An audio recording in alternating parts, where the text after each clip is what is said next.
तैर्जिता सर्गो, तो उनके द्वारा ये सर्ग पहले से ही जीत लिया गया है। तो सर्ग का मतलब एक तो संसार होता है, दुनिया।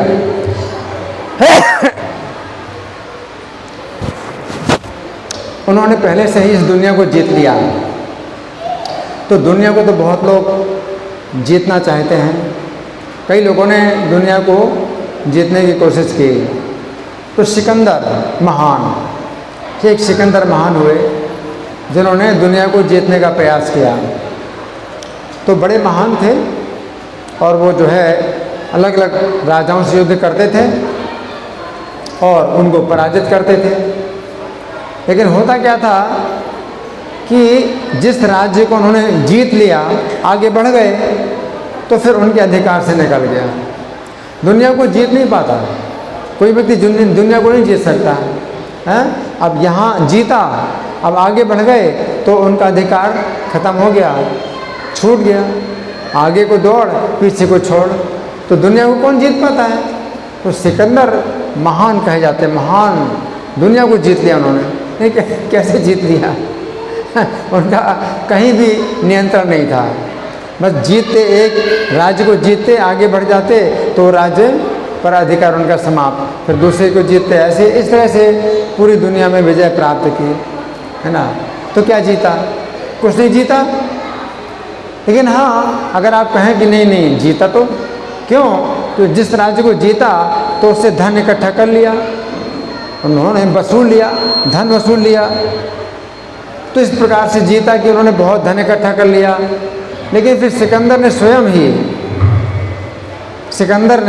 स्वयं ही अपने मंत्रियों को कहा कि जब मैं मरूं तो मेरे हाथों को जमीन से ऊपर निकाल देना, जिससे पूरी दुनिया देख ले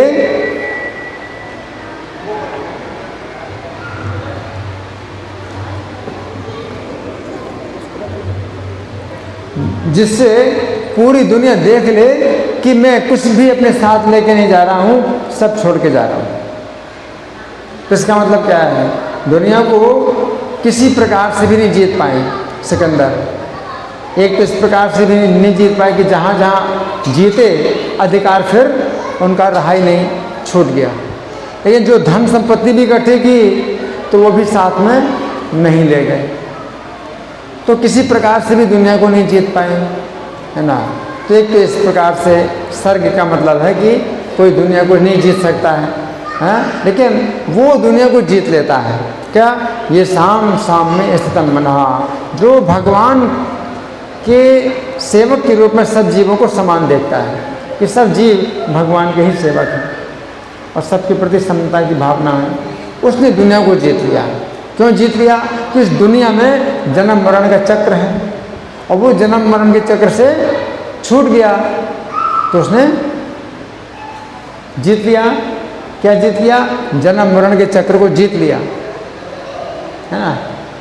लेकिन जो ऐसे जीतना चाहते हैं दुनिया को, तो किसी प्रकार से भी नहीं जीत पाते हैं और जन्म मरण के चक्र को भी नहीं जीत पाते, जन्म मरण के चक्र में ही पिस जाते हैं, जन्म मरण के चक्र में ही पिस जाते हैं। तो वो दुनिया को किसी प्रकार से भी नहीं जीत पाए, ना तो किसी स्थान में अपना अधिकार जमा पाए, ना धन संपत्ति इकट्ठी की थी वो लेके जा पाए, और जन्म मरण के चक्र को भी नहीं जीत पाए, जन्म मरण के चक्र में ही वो भी पिस गए। तो क्या जीता? कुछ नहीं जीता। लेकिन वो जीतता है दुनिया को, जन्म मरण के चक्र को जीत लेता है और वो दुनिया के अंदर और जन्म मरण के चक्र में आता ही नहीं। और नहीं तो जन्म मरण का चक्र कितना खतरनाक है। चक्र है, चक्र का मतलब पहिया है। तो पहिया ऊपर से नीचे, नीचे से ऊपर इस चलता है, जो पहिया में स्थित है उसी। तो जन्म मरण जन्म मरण जन्म मरण का चक्र, इसी में घूमना है, इसी में घूमना है और कभी बंद नहीं होता, है ना। तो ये चक्र जो है बड़ा खतरनाक है। तो यहाँ पर भगवान कह रहे हैं, यह तैर्जिता सर्गो ये साम साम में स्थितम मनहा, जो प्रत्येक जीव के अंदर भगवान का नियंत्रण देखता है, प्रत्येक जीव को भगवान का दास समझता है, और प्रत्येक जीव के अंदर समता की भावना करता है तो वो भगवान के धाम में चला जाता है ना। निर्दोषम ही समम ब्रह्म। और चूँकि भगवान निर्दोष हैं और सबके प्रति समान है, इसलिए वो भगवान में ही स्थित है। तो जन्म मरण के चक्र में वो रहते ही नहीं है, उस जीवन काल में भी वो भगवान के हृदय में निवास करता है। तो चूंकि उसने भगवान का प्रेम प्राप्त कर लिया है तो वो तस्मात् ब्रह्मणि ते स्थिता, तो भगवान के हृदय में निवास करता है। निर्दोषम समम ब्रह्म, क्योंकि भगवान निर्दोष हैं और सबके प्रति समान है। और चूंकि वो भी जो है सब जीवों के प्रति समान होता है, तो इस कारण से निर्दोष भी हो जाता है और वो भगवान के हृदय में स्थित हो जाता है। तो भगवान जो है किसी भी जीव के प्रति उनकी विषमता नहीं है। भगवान किसी भी जीव के प्रति द्वेष नहीं करते हैं और ना किसी जीव के प्रति पक्षपात करते हैं। भगवान समान है। तो जो कोई भगवान में भी अगर दोष निकालता है तो वो दोष फिर उसके अंदर ही आता है। भगवान में तो दोष नहीं है, भगवान निर्दोष है। और भगवान निर्दोष होते हुए भी कोई व्यक्ति अगर भगवान में दोष निकाले तो वो दोष फिर उसी के अंदर आता है ना। जैसे सूर्य की तरफ कोई धूल फेंके तो क्या होगा, अपने ऊपर ही पड़ेगा, है ना। उसी प्रकार से कोई भगवान की निंदा करे, भगवान में दोष देखे तो वो दोष उसी के अंदर आता है। जैसे हिरण्यकशिपु था तो वो जो है भगवान में दोष देखता था। क्या दोष देखता था कि भगवान ने मेरे भाई की हत्या कर दी।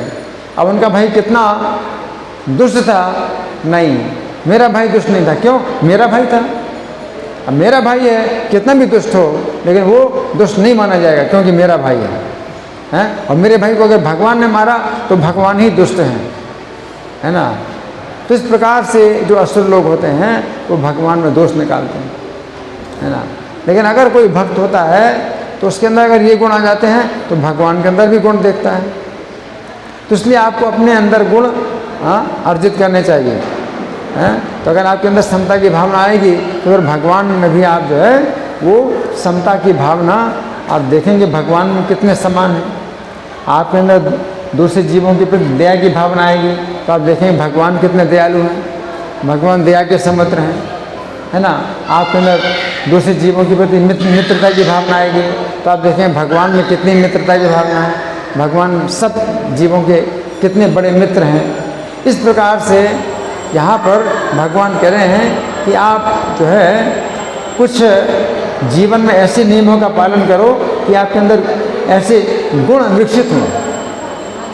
अपने नियम जैसे 16 माला का जप करना है, 4 नियमों का पालन करना है, आप इनका अगर करेंगे तो आपके अंदर गुण विकसित होंगे। जब वो गुण विकसित होंगे तो आपको वो गुण भगवान के अंदर दिखाई पड़ेंगे। जिस प्रकार से आप भगवान का गुणगान करते हैं तो फिर भगवान के धाम में जाते हैं। धन्यवाद। ग्रंथराज श्रीमद् भगवद गीता की जय, श्रील प्रभुपाद की जय, राधा पार्षद ललिता विशाखा की जय, गौर निताई की जय, सीताराम लक्ष्मण हनुमान की जय।